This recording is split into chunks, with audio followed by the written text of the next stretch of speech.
Hello, you beautiful degenerates, and welcome to Links and Locks, the Action Network's golf betting podcast.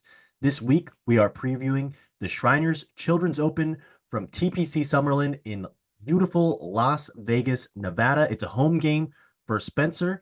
But before we get into our best bets, we'll get into those in just a moment, along with our course preview, our outright bets, and everything else we've got on the card, along with a breakdown of everybody inside 50 to 1 and shorter in the outright market this week.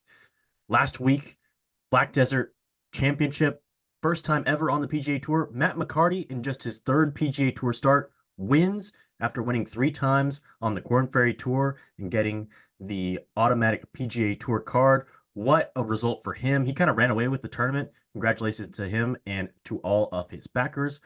We are back playing some more desert golf this week. Less lava rock, more traditional desert.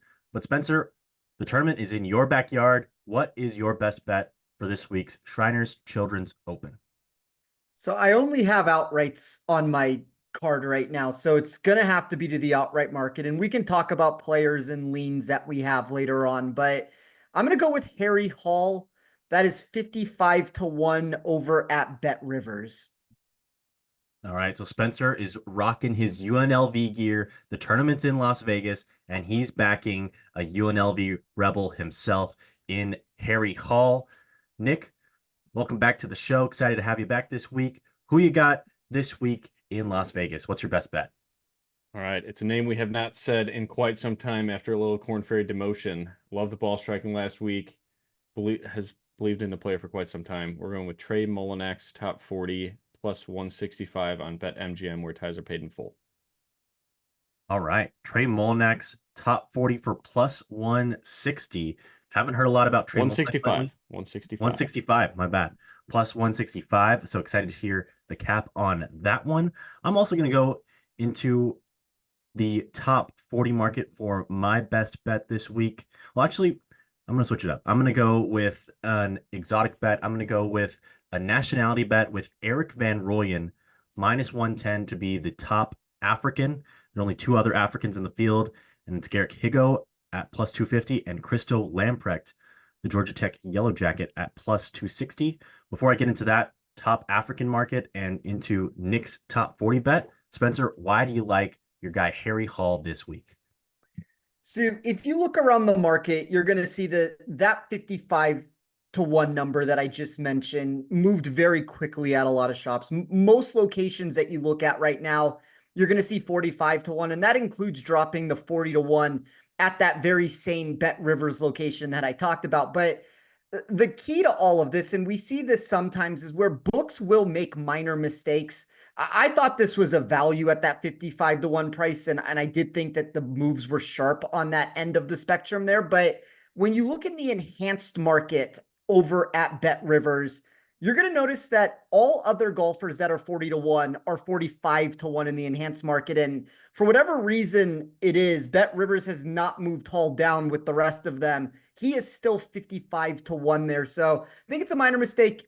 Hopefully by the time this airs, that is still a relevant comment that I've given. But you're going to hear in the space this week, the UNLV, the home course narrative, all of that is going to run rampant for Harry Hall. And we just had a very similar example of this that occurred for Patrick Fishburne in Utah, and it did not work for him there. But I think that's the key to this, is you have to have a very sound reasoning. It can't be these basic concepts of he's in his hometown, he's on his home course. There has to be other pieces that you can connect the dots to get a much more sound answer from it. And for me with Harry Hall, that was very pronounced when I built my model this week. There were 3 critical birdie or better ranges that players needed to look for this week if they wanted to try to find high-end success. We'll talk about this course in a second. At the end of the day, this is a birdie-making venue that you're going to have to get to 20 to 25 under, most likely to win this contest. But when you look at those key proximity buckets, it's 100 to 125, it's 125 to 150, and it's 200 plus. You get almost a 7.5% increase in the importance of those 3 buckets over an average tour stop. There was one golfer in this field that landed inside the top 25 for all 3 of those ranges for birdie or better percentage. That is Harry Hall. Why that is so important here, this is a golfer that's 80th for me in overall proximity when you look at any generic course. all of a sudden you get this upside from those 3 proximity buckets. You get this top 5 mark in my model. When you look at birdie making on easy scoring courses in general, there is a reason why we have gotten very easy to follow course history from year to year. It is much more predictive here than on a lot of courses. And I think Harry Hall, there's a reason why he has produced over and over again on this course and over again with desert golf. So I thought that 55-1 number was a mistake over at Bet Rivers. Thought that was probably the best value on the board, but there's a handful of names that we'll get to. We were talking about this a second before we started, Roberto, of like, how did we feel about this field? I don't have a lot of wagers this week. I do like the outright market. This is one of those outright cards where I have 4 names, but I feel very good about 4 of those names. Harry Hall happens to be one of them. Thought that 55-1 price was probably the best of the 4. I do think it's a very intriguing outright board. I think the best so far of the fall. So I'm excited to dive into it deeper. And I really like Harry Hall this week too. The putter as well, just rock solid. And now that we've seen the iron play improve, as we mentioned last week, Spencer, very intriguing. And I like the outright play for Harry Hall. Get it if you can at 55-1 at Bet Rivers. Nick, tell me why you're jumping in on Trey Mullinax this week. Yeah, love that price for Harry Hall. He's honestly one of the best putters on tour right now. Even in the fall swing is what the fall swing is, but he was awesome in the year last year. So love that. Mullinax I probably should have played this up to the top 20 at like 5-1, I think is the best price in the market right there. I believe also on BetMGM. I did try betting him 175 on Bet Rivers, but I don't think we need to get into that story on my thoughts on that sports book. But for Mullinax, for me, last week, I did play a little bit of DFS, and he was one of my like low-owned darts, and his ball striking was fantastic each day. I think his worst round was 55th in ball striking, but he obviously bombs it off the tee. I think that he can navigate this course a little bit different than most. I know like a lot of people are talking about driving accuracy here. I do think you could bomb and gouge it a little bit, and his driver has been a lot more dialed in since getting, demoted to the Korn Ferry Tour. He's going to miss fairways and he's going to miss a lot of putts, but when the putter heats up, he scores. And I just think that this is a better number, like right around plus 130s where I've had it. So 35 points of value. And I get that added equity that we have yet to still figure out for the ties paid in full. And just to get back in the top 40 market, getting back on the show just means a lot. So that's kind of my guy. I think he's very, very volatile. I did punch a ticket at 175 to win. Like you see when he does finish inside the top 20, it usually is tournaments where the winner's close to, 25 under. So I do think the easy nature of this course fits him. And then the buckets that Spencer talked about, it's more like me anticipating the data because it is such a small sample size for Mullinax after going to the Korn Ferry Tour. But over the past year, he still graded very, very well for me inside of 150 yards. And for him, someone that's driving it that far, he's going to be inside of 125 more than most players on the in the field here. So Trey Mullinax, the volatile golfer to say the least, but still a decent number in this field. I again would probably bet it all the way down to like plus 140. So both Trey Mullinax in 2022 and Harry Hall in 2024, winners of the now ISCO Championship, formerly the Barbasol, another course where you're going to need to make a bunch of birdies and knock in a bunch of shots tight from inside 150 yards. So I think there's a lot of reason to like both of your golfers on this golf course, given their historic success there at Keene Trace. And it's hard to believe that just 2 years ago in 2022, Trey Mullinax won the Barbasol and then also tied for 5th at the FedEx St. Jude, tied for 12th at the BMW Championship, and now he doesn't have a PGA Tour card. So maybe a nice buy low opportunity on Mullinax this week. And for top me, 25 in the Open Championship too. Like he had a run there. That's a big fall from grace, but that's kind of what, like he can score around the green, which I valued very highly here. So if he can just get a little bit back to the form that we saw there to end the 22 season, like this is a really good golfer. I agree. I think it's an intriguing play and somebody who I hadn't really considered a lot. So I like that one. For my best bet, I've got Eric Van Rooyen in the top African market. Like I mentioned, he's minus 110. The only 2 other golfers in this market are Garrick Higgo at plus 250 and Christo Lamprecht at plus 260. If you look at just the Data Golf overall ranking, EVR is 110th, Higgo is 436, and Lamprecht is 435. So one of those 3 is not like the other. If you're not familiar with Christo Lamprecht, he played at Georgia Tech, I believe, this season. And then after graduating, he was via PGA Tour U accelerated to the Corn Ferry Tour, where he had one top 25 finish in about 10 starts. That was a tie for fifth at the Ascendant, but he had a lot of miscuts. And we're going to talk about our course preview right after I finish up this cap. And I think we're going to talk about how we all are weighing driving accuracy more than driving distance this week. And Christo Lamprecht, I believe he's 6'8", can absolutely mash the ball. And downside of that is that with his great length comes great variance off the tee, and he in every single start on the Corn Ferry Tour was below the field average driving accuracy. I don't think that's going to play this week. We don't know a ton about the rest of his skill profile just because we don't have data from strokes gain data on approach, around the green, putting, etc. But for a golfer making a rare PGA Tour start, I think his floor is pretty low given his lack of driving accuracy and just his overall pedigree right now compared to an Eric Van Rooyen who's won on a relatively similar golf course last year in another resort course. I also wanted to fade Garrett Higo because Higo has been, well, a disaster lately. If you look at his off the tee profile, he's lost strokes on off the tee in 9 of his last 11 starts. On approach, he's done the same, lost in 9 of his last 11 starts. And the putter and around the green are also not really a strength either. So Garrett Higo is staring a miscut right in the face. I think Christo Lamprecht is as well. Higo comes in with no top 25 finishes on his own ball since the Cognizant Classic in the Palm Beaches. I don't think he has a really high ceiling. I like Eric Van Rooyen's ceiling. I think he is live to win this tournament, and he's one golfer whom I'm still considering adding to my outright card. His approach play is pretty hit or miss, and normally it's a miss, but when he does heat up with his irons, the rest of his game has the upside for him to win this tournament and to go really low. I think that if he plays well, he's going to clearly win in this three-way matchup.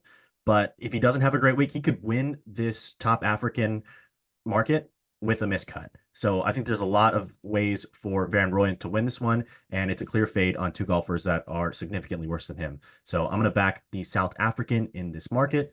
Mentioned a few things that we're weighing this week as we go to TPC Summerlin. Spencer, it's a home game for you. Break down this golf course that you used to live just a stone's throw away from.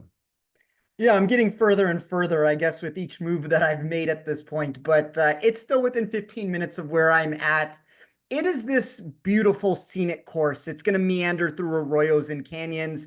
Some of that layout does end up presenting semi-blind tee shots off the tee that players are going to need to maneuver through if they want to take advantage of what ends up becoming about a 14-yard increase in driving distance from a standard stop on tour. Most of that reason occurs because of the desert spirit that does allow the ball to travel further off the tee. So that's not necessarily that it's 14 yards further. There's a lot of that desert and elevation that comes into play.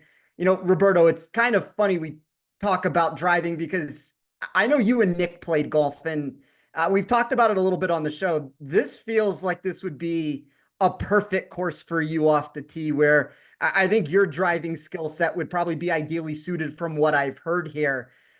It doesn't miss a fairway for those listening at home. It's unbelievable. We need to play alternate alternate shot, but if Roberto could hit the tee shot every single time, we'd be lethal. Yeah, and I mean that's kind of what this course ends up becoming. You have two sectors of the market where it's off the tee and it's around the green, where there was a pretty substantial increase for me in dispersion of scoring expectation versus a standard course. I like Nick's takeaway of kind of everything he's talked about with this course. I also added an extra emphasis on short game there. And it's unique because for this birdie fest shootout that does end up occurring here, there's a negative retrieval inside of the data for putting from the baseline expectations elsewhere. So, you know, you get this course that at the end of the day, it's going to really be, if there's any protection to it, and you have had a couple iterations that have gotten into that single digit range, but the one protection always comes back down to wind. If wind can hit the forecast, this is a more challenging course. I don't know where we're going to land with that. I've looked at some early projections right now, and even just a couple days ago, there was this really noticeable shift that happened in Vegas on Sunday night, I think it was. Like it got a lot cooler than it had been during the summer. And I'm looking at the projections and I see 15 to 25 miles per hour, at least in the forecast as where we're recording right now on the weekend. So maybe this doesn't necessarily get us far out into that 24 under range. Although I do think at the end of the day, anytime you get one of these birdie fest shootouts, this is still a general resort style venue where you always get these low scores. I mean, we're looking at somewhere in my mind between 17 under and 27 under, and then the win kind of plays a factor from there. And the unfortunate thing, and this is, I feel like I'm on repeat every single week with it. These are my least favorite tournaments because anytime that, whether it's the putter or just scoring happens, there's less leeway, I guess, that you have. Like you run yourself into these positions, and we even saw it last week. Like Seamus is a really good example of this. Obviously, I talked last week on the show. I thought Seamus should have been the favorite.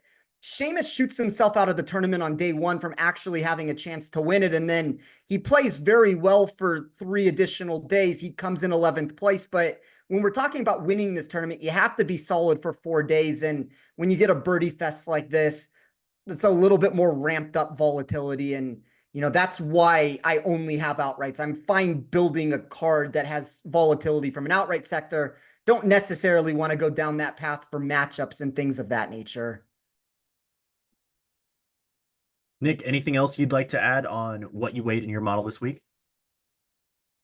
Yeah, I think really the only way that I'm a little bit different is just being open to those that do bomb it a little bit. I think it's especially like there's a lot of club down holes off the tee for guys like Molinex too that do hit it, 330 yards. And Christo, I don't know if Christo will ever club down just because he probably shouldn't when you have like 230 ball speed. You just got to rip it for the video effect. But no, other than that, like short game means a lot to me here. Those wedges, I guess, to mid irons for most of these players, or short irons, I guess, from 150 in, and then getting there in the par fives from 200 plus. But overall, I'm not weighing accuracy as much as I would in the past, and I'm seeing the same radar that Spencer is. It looks like the wind shouldn't be too bad, but you never know with the changing weather. Like in Chicago 2 days ago, it was 75 degrees. Today is 42. So there's obviously stuff sweeping the country right now. So we'll see what happens as that tightens up throughout the week. Quick note on Crystal Lamprecht. When he finished in a tie for 5th on the Corn Ferry Tour in July, his average driving distance relative to the field was 49.8 yards longer. I don't think I've ever seen anything like that. That's just absurd. Dude, that's like for amateur golfers, that's like you hitting a driver and like me taking a 4-iron or a safety hybrid or something. Like he's just doing that every single hole. That is insane. One other note on the golf course, really big greens this week, 7,400 square feet, which is the 4th largest on tour, only behind Kapalua, Bay Hill, and Riviera. The greens are bent grass. The rough is Bermuda grass, although there's not very much rough, so I'm not going to be comparing this to a lot of other Bermuda grass golf courses like that, just because there's just a ton of desert. So you're not going to deal with the rough as much off the tee, more so around the green. But I also wanted to weigh around the green more, especially because of the drivable par 4 and 3 par 5s, where scoring there is going to be key. So need guys who can get up and down and capitalize on birdies. And you can't make bogeys because, like Spencer said, it's going to be a shootout in that 20 under range, most likely, unless there is a lot of wind. So got to have short game, can't have bogeys, need to get up and down on par 5s and along par 4 on the short par 4s. So guys, let's get into our outright betting cards. Spencer, you've already got Harry Hall. Who else is on your card this week? So I've told this story before. I don't know if I've ever talked about it on this show, but when I got into the space, I started writing golf content in 2017, and I had my own website and I covered it during the fall. And then obviously a couple years later, I landed here with Action Network. But this Vegas tournament in 2017 was one of the first contests that I remember covering for what at the time was probably my 3 or 4 followers that I had. But one of the declarations that I made on that show, and I was specifically talking about the 2017 tournament, but I think it holds merit throughout all these years that we've talked about it, since it's still something that could come into play, is I talked about Beau Hossler and how Beau Hossler was ideally suited for TPC Summerlin And this was a course that he would probably, if he was going to find a victory anytime soon, this was the most likely course that was going to happen. And, backtrack to that 2017 tournament. He leads after day one with JJ Spawn. He puts himself into contention on Sunday. He shoots a 73. That's what we've been talking about. You can't do that if you want to win this event. He falls to 7th place. We've had a lot of similar examples from him over the years. We can even go back to last season. Round one, he shoots himself up to the top of the leaderboard with JT Poston. He just hasn't been able to put all the pieces together to actually get himself across the finish line here or anywhere else on the PGA Tour. But I think with the current form that he's bringing to the mix and the statistical profile that he has, this is about as good of an opportunity as he's ever had, according to my model, to get himself across the finish line. I bet him, once again, this was a Bet Rivers price at 35-1. That was inside their enhanced market. This has unfortunately fallen more into that 30-1 range as of the time of us recording, but I still thought that 30-1 price was super enticing to consider. It goes back to what I talked about. He was the top expected performer for me at the Sanderson. And then you take last week, I talked about this a little bit with you on the show, Roberto, where we were talking about best bets and I very casually threw it out there. It ended up being a push. Probably should have been a loss, but I very casually said that I was taking Seamus Power in a matchup against Bo Hostler. And I didn't necessarily love the Black Desert course for him for where his game would be trending, even if it was going in the right direction. And that 11th place finish that he ended up performing inside of the event is super enticing for me because, we've talked about this in the past with guys like Brian Harmon or a couple other names that have come to fruition with this answer of players that we may like the very next week and the week before. My model or one of our models may not like them as much. And when you overperform on a course where the golfer is lower on your model, and then all of a sudden you get this venue that gives you this real upside, this to me is what Bo Hostler has for this venue. So, I'm going to double down on that prediction and say that this ends up being where his first victory is. Could be as soon as this year with the way that the stats are trending. So we'll call it 30-1 for the sake of this show. I got it at 35-1. Talked about Harry Hall at 55-1 already. I took Maverick McNeely at 55-1. You can still find that price at the same total if you shop around. I think as a space, we always want to talk about McNeely when he gets that triumvirate of West Coast golf, bent grass screens, TPC properties. The one thing here, though, is even though he gets those three factors that are going to come into play, he's a golfer that started the fall season 25, 20, 30-1 range to win these golf tournaments. He goes back-to-back missed cuts. And now all of a sudden, in my opinion, we've gotten an overcorrection to the market. I know that the form's going to leave a ton to be desired. I get that factor, and I get that the statistical profile over those two events are not what you want to see, but I thought this was a classic case of a price falling way too far and into one of those value zones for a name for me that graded top 5 for weighted scoring, projected strokes gained total, and then that TPC success that I just talked about.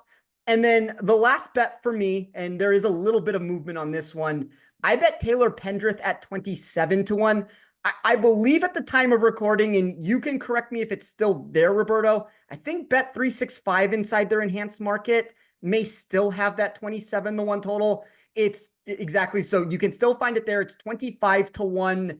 Most other places are below, but this for me, and we talk about this a lot on the show of trying to figure out what a fair price is in the market for all these golfers. And you have a situation here, according to my model, with Pendrith and Kim, to where if you put those two together in a matchup, it's moved up a couple points from when I've written this answer. It's now -111, +111, where Tom Kim is favored over Taylor Pendrith. But one of that things that it told me inside of my sheet is it's number 1 and number 2 for projected win equity.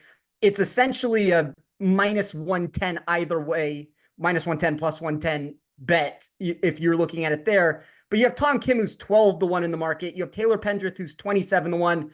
Something has to be wrong there. It either has to be that Tom Kim is overvalued or Taylor Pendrith is undervalued. And I think we have a position here where both of those things come into play. I do think that everything has been sucked out of the price for Tom Kim. And I thought Taylor Pendrith drifted a handful of points too high at that 27-1 number. So those are going to be my 4 outright tickets. I do really like this card this week. There's going to be volatility with McNeely. You have the good solid form with Pendrith. And then Hostler and Hall are the 2 names that were my 2 opening bets to start this week, to where my model just liked them much more than I think even Consensus did. And Consensus seems to like both of them even as we stand.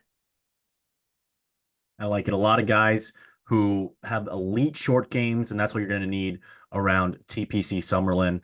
And who knows, maybe this is finally Bo Hostler's week. As somebody who was rooting on Kevin Yu a couple weeks ago in the Sanderson, was happy to see that Hostler did not get the temporary immovable object relief. And we'll see if he can avoid bad karma this week as well. Nick, who you got on your outright card? In pod play, Bo Hostler. I was going to ask you about him, and I was going to ask about Mav too. I feel like Mav's broken, but he might be. I like the price. I like the comp. Bo was a guy I really wanted to get to the window. I went with 2 fanboys here, so you guys can guess the first one at 70 to 1. The Chan Wagon, Chan Kim. Yeah, dude, his short game's coming around. His so far in the fall season, he's been a wedge player. I love that. Still probably can't make a putt. We're going to need putts to be made when the winner's going to be north of 20 under or south of 20 under. I don't know what's the best way to say that in golf. That's tough. But yeah, better score than 20 under probably, right? We'll just say that. But Davis Thompson is my model's number 2 player in the rankings here and overall odds. I have him at 24 to 1. So to get 28 to 1 on FanDuel, it's just a guy that we've consistently believed in on this show. He hasn't played in a while. I don't think that should matter at all. If the win comes, I think that helps his ball striking, but every single thing about his game checks the box here. So to get 28 to 1 on what I think is one of the best players in the field, like I do think he's close to being Tom Kim in terms of like upper caliber player on the PGA Tour in these sort of events. Tom Hoagie at 35 to 1, I feel like is the biggest fish bet I've ever made in my life. Like it's a fair price. I think I had him at 32 to 1, so barely any value on that number. That's on Canby Shop, so Bet Rivers, Unibet, stuff like that. Chan Kim 70 to 1, we already talked about it, and then Molinex at 175. So I'm more interested to hear your thoughts on Davis Thompson and am I burning money by betting Tom Hogue or Hoagie? I always butcher it. I'm sorry, Spen or Roberto. What is it? Is it Hoagie? Hoagie. Thank you. That one's on me. Well, I started my card with Davis Thompson, so I think that tells you all you need to know about how I feel about him. But I will laud more praise on one of my favorite golfers on the PGA Tour. I listened to our podcast breaking down this tournament last year, and Nick, you were talking about how you thought this course set up very similarly to the John Deere Classic, and I completely agree with that. I agree with it then. I agree with it now. If you look at their approach proximities or the approach distribution of both golf courses, they're eerily similar. Basically, above average distributions from 150 and in, and then from 200, 225, or 250 plus. Very similar in that you need to be strong with your short irons, capitalize on those birdie opportunities, and also play well on the long par fives and on those approaches.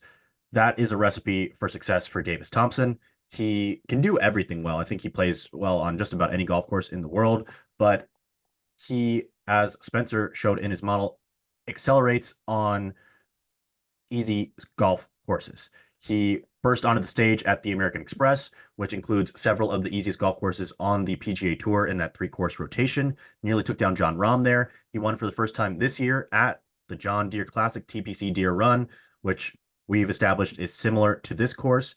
He can make birdies in bunches. The putter can get white hot like it did at the John Deere Classic. The biggest reason why I like him is because the driver has become significantly more accurate as the season has gone on.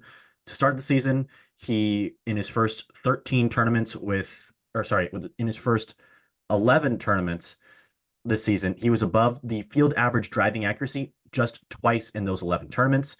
In his last 13 tournaments, he has been above the field average driving accuracy 9 times. So a significant shift happened halfway through the season. Those first 11 tournaments coming before May, the last 13 coming since May, and of course that win coming after May as well. He thrives on the easy scoring courses, and as And he also has great history at TPC Summerlin. In the past, he's gained strokes everywhere but with his putter. And there's a significant difference in his game this year because he has become a plus putter on the PGA Tour, and he's always had high upside with the putter, but he's become more consistent this year. And overall, that's been a positive. But before this year, he was actually a loser on the greens overall.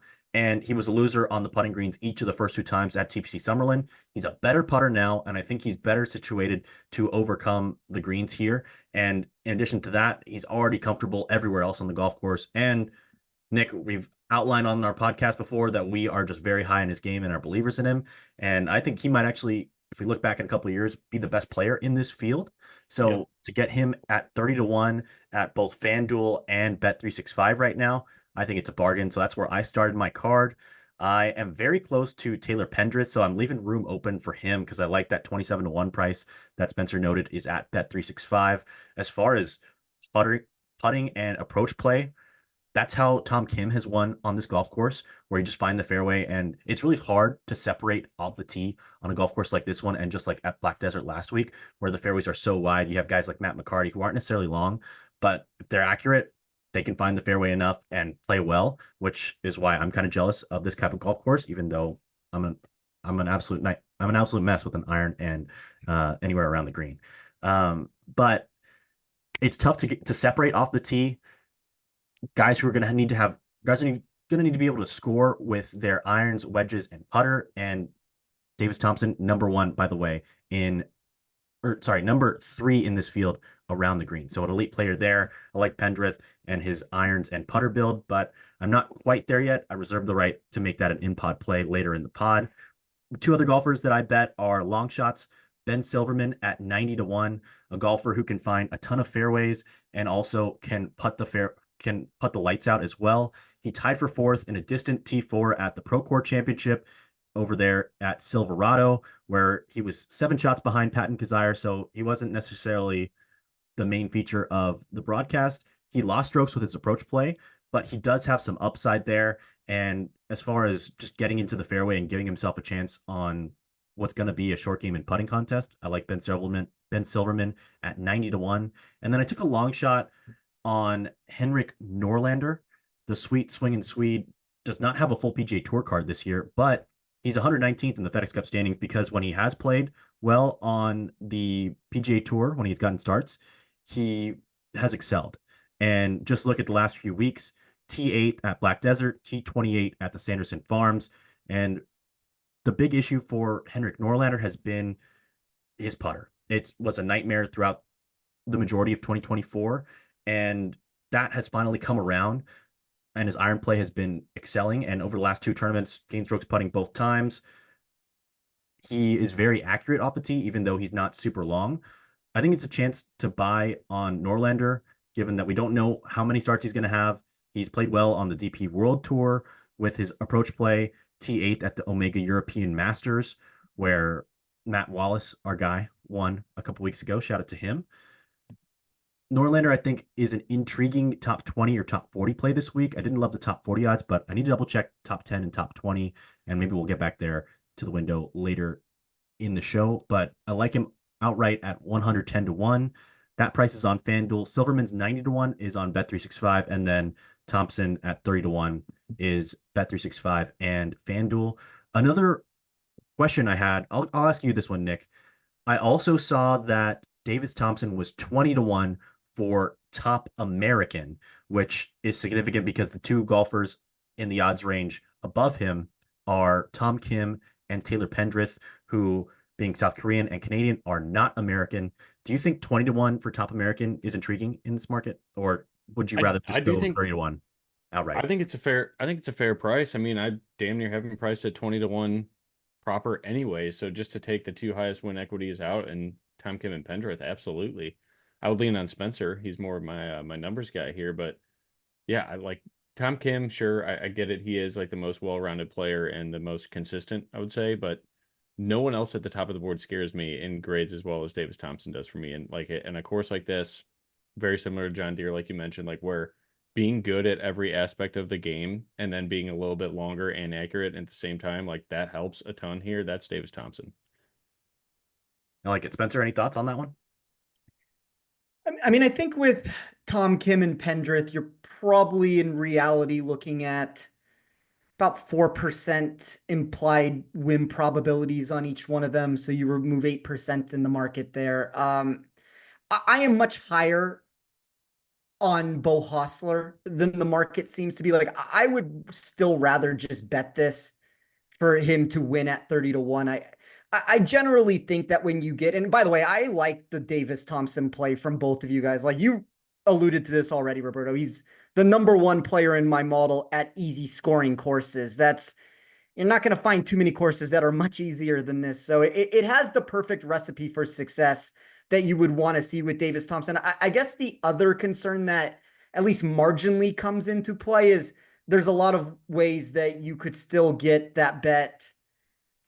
I mean, I guess it's not a bad thing, but the reason why you get less of a price of it at 20 to 1 is because there's the ability that it still gets dead heated at some point with it if there's that if he lands somewhere there. But I like the Davis Thompson play. I think he's a very intriguing bet at 30 to 1. He was one of the names that got extremely close to making my card and just didn't because I decided to go the Pendrith and Hostler route. But I kind of think from a DFS answer, that whole top of the 10,000 plus golfers, there's reasons to like all three of them. Like pricing is correct at the very top there. And then just two very quick notes just to get to Nick's card there. Molinax, I looked for off the tee, strokes gain off the tee at easy courses off the tee and strokes gain off the tee at desert courses. Molinax was one of a handful of golfers to grade inside the top 12 for both of those two categories. So Molinax has that upside that you'd be looking for on similar courses. I'll give more of, I guess, the negative answer for Tom Hoge here. I don't hate it, Nick, with Tom Hoge. It's a fish play. You could say it. It was stupid. I regret it. I'm not Number gonna one cash out player there. for weighted proximity. That's going to be his answer most week. I just worry that he's not going to make enough putts to actually win this event. I think he feels very safe for matchups and very safe to come inside the top 40. I think there may be more of a cap ceiling with him than the Thompsons and the Hostlers and the Pendriths and all those names. All right, a lot to like there. Gentlemen, we're going to be right back with our remaining plays on the card this week, as well as rapid fire. So we'll be back in just a moment. Welcome back. I've got one top 40 bet, and then we're going to jump into our rapid fire. And my top 40 bet is on Ben Silverman. You can find this at BetMGM. He is even money for a top 40 with ties paying in full. So I bet him outright, but I'll jump into why I like Silverman specifically in the top 40 market. And it's because he's a really safe golfer. We mentioned that he's a fairway finder who is, with these wide 35-yard fairways, going to be away from the troubles in the desert. And he's a really strong putter, second in this field in strokes gained putting, fourth in putting from 5 to 10 feet. And overall in scoring, I think there's a lot to like, specifically on some of the harder holes. He's first in weighted par 3 scoring. The par 3s are sneakily some of the tougher holes out here, some of them playing over 230 yards. He's also first in par 4 scoring for this golf course and second in bogey avoidance. And a big part of why he is second in bogey avoidance is because of his really strong short game.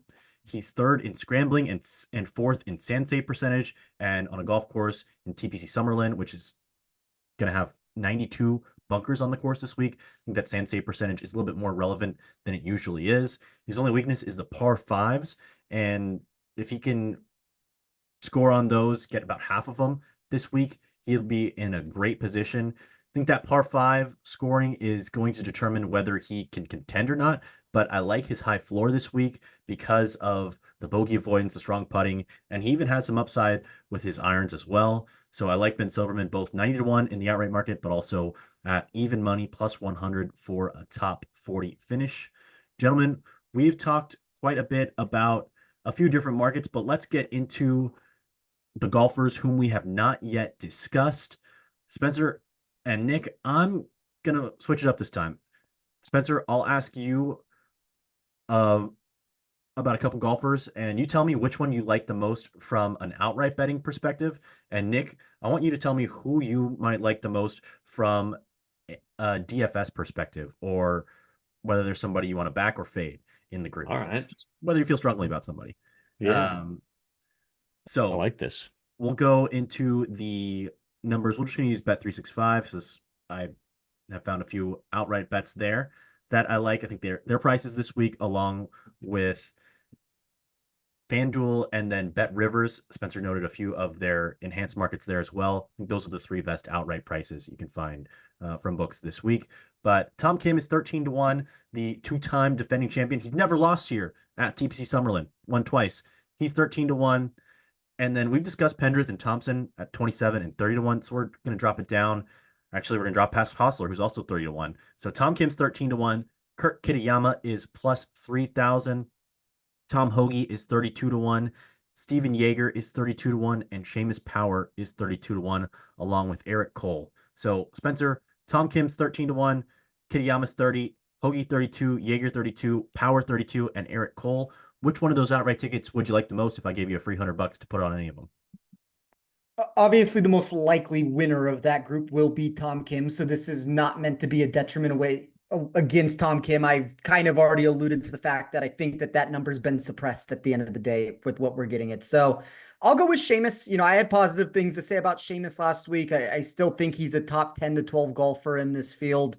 Couldn't get there in the outright market, but you know, if you did like him last week, I do think that there are reasons to at least consider him again. Nick, any of these golfers stand out to you from a DFS perspective, good or bad? I mean, they're all good. They're going to be guys at the top of the board. It's hard to, you know, Tom Kim's only 500 more than Davis Thompson. Davis Thompson's the highest priced player on DraftKings, which I think leads us into a good place with why we like him so much in the betting market. I think I do agree with DraftKings that he's the second best player in this field. For DFS, though, looking down at Tom Hoagie, is price fair? I think he's a serial cut maker. That's, you don't, you know, you need a little bit more than that when you're paying the price that he's priced at right now, but he's only going to be 10 to 15% owned. I think he's a guy that just you put in your lineup, you're going to be safe, try to find some upside around him, but Tom Hoagie's the answer for me there all day. Hoagie, obviously, if price is agnostic, Tom Kim's going to be my first choice, but, you know, salary can, you know, included here, Tom Hoagie. Hoagie is coming off of his best putting performance since March in his last start at the Procore Championship in Napa. So reason to be confident potentially about the flat stick for him, knowing how great his iron play is on a weekly basis. Moving on down, Cameron Davis is 35-1. Keith Mitchell, 37. Adam Hadwin, 37. Matt McCarty, 37-1 as well. And so is JT Poston. Spencer, among those five golfers, any of them stand out to you from an outright perspective? I don't necessarily love that range. I would probably be most inclined to go to Matthew McCarty. Kind of hope that what we've seen from him on the Korn Ferry Tour and his very hot start with winning a tournament, his first three events, ends up doubling down. But I mean, it's a big ask to win 2 events in 4 starts. But I mean, he is the only name for me outside of Hadwin, I believe, from that mix that is inside of the top 20 of my model. And Hadwin has phenomenal course history here. He's good on desert courses in general. You can throw him in most desert venues and he performs specifically out on this one. A lot of the current form and the statistical profile doesn't look quite as good for him, but I mean, McCarty did have a gap difference between the rest of those names. So I guess I will by default go with him. Hadwin and McCarty, relatively similar profiles, especially Hadwin in past years when he's been in his best form. McCarty, really intriguing because we really don't have a ton of data on him, with him just making his 3rd PGA Tour start last week in his first win. But he's already shown that he has the recipe to succeed on these desert golf courses with his win at the Black Desert Championship. Going to be really intriguing to follow him, especially with more access to him now that he is a winner on the PGA Tour. Nick, any golfer from that range stand out to you from a DFS perspective? Yeah, I mean, people look at Adam Hadwin and in course history, and he does seem to like bounce back to form to start when he gets out on fall swing. And he's going to be pretty highly owned. A guy that I think is, it's weird to say this now because he was like the high-end golfer a couple of years ago, or the high upside golfer with all the talent in the world. Cameron Davis looks like no one's going to play him. He's probably a little too expensive for the layoff, but in terms of like he's a poor man's Davis Thompson. Give me Cameron Davis all day long if no one's going to play him in tournaments. I think you reach for the upside. That's a guy that can certainly get hot with the putter. The around the green game's there. He's very similar with Davis Thompson with length and accuracy off the tee. Obviously, he's a little more volatile, but yeah, give me like Adam Hadwin is more expensive than Cameron Davis, and people are 3 to 4 times likely to play Adam Hadwin than they are Cameron Davis. Give me Cameron Davis all day long there. Cameron Davis is somebody I normally avoid just because I don't really trust him on a weekly basis, but the upside is absolutely there. I just don't know when it's going to happen, but he's very intriguing. And if you bet him for upside any given week, I don't think it's a terrible bet. So Cam Davis, always intriguing. Moving along down the board, JJ Spawn is 45 to 1. We're going to skip over Harry Hall. Harris English is 50 to 1. The Lone Shark, Ben Griffin, is 50 to 1. Andrew Putnam is 50 to 1. And Matty Schmid is 55 to 1. Spencer, among those golfers, anyone intrigue you in the outright market? I got close to JJ Spawn this week. I mean, he's another one of those names where I alluded to this when we went to the Pro Core Championship, that he may have been one of those unfortunate golfers that his break during the FedEx Cup Championship just came a little bit too soon. He was really starting to find form there. But even if you look at what he has done to restart, I understand he has that withdrawal at the Sanderson after getting off to a bad start. You mix that in with a 25th at the Black Desert and a 26th at the Pro Core, but like, this is a golfer that kind of fits. I talked about this in 2017. Hostler and Spawn led after day one. Both of them couldn't put the pieces together on Sunday. I think Spawn is trending towards something that's a lot greater than what he has been producing recently. And inside of my model, in all 3 iterations of how I ran it, he was a top 15 golfer in all 3 sections. So that just gives a little bit more upside compared to some of those names. But I mean, even a name like Matty Schmidt, I think that there's safety behind that profile. Ben Griffin has a little bit more of that boom or bust potential in my sheet, but I kind of tend to like this group a little bit more than the last group that you probably just mentioned. Nick, any of those golfers stand out to you from a DFS perspective? Spawn and Griffin. Yeah, I would agree with Spencer. He's a top 20 overall for me everywhere. Wanted to note that last week we talked about Harris English being somebody you could bet for upside, and he tied for 6th. His approach play had been abysmal entering last week, and last week he was just neutral with his irons and gained everywhere, had a really hot putting week, T6. If he can get his irons going this week, watch out. But odds are not great that the irons step up for him. Who knows? Big week for Harris English and Davis Thompson with the Georgia Bulldogs coming to Austin. And the game will be on Saturday night, so they won't have to be checking their scores on their phones during the round like a few other golfers like Keith Mitchell were doing a couple weeks ago at Sanderson. Moving along, and we'll close it with this one, guys. In the 60 to 1 range, Texas Longhorn Jonathan Vegas is there at 60 to 1. Doug Gim, another Longhorn, the Gim Reaper. It's spooky season. He's 65 to 1. Daniel Berger is 60 to 1. Chan Kim 65 to 1, but we're going to skip over him. Ricky Fowler 65 to 1. Kevin Yu 75 to 1. Adam Svensson 65 to 1. Patrick Fishburne and Austin Eckroat, along with everyone's favorite Matt Kuchar, are 75 to 1. A lot of golfers in there. Vegas, Berger, Gim, Fowler, Svensson, Yu, and Kuchar, along with Fishburne and Eckroat. Spencer, gave you a lot of options. Any of those stand out to you from an outright betting perspective?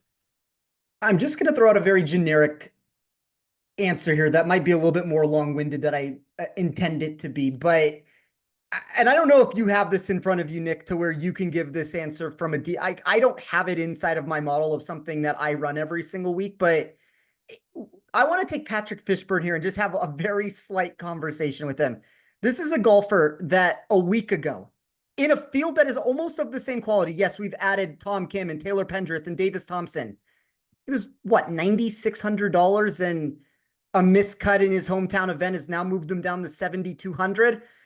I know that there are events and people still aren't playing them. So yeah, it just is way too substantial of a move for me. Like, there are going to be weeks where there's a golfer who's 96, 9,700, whatever the price actually was at the Black Desert, and then you play in a major or you play against a Scotty Scheffler, Xander Schauffele type of event, and you go down into that $7,000 range. Like, that is understandable when you get moves like that.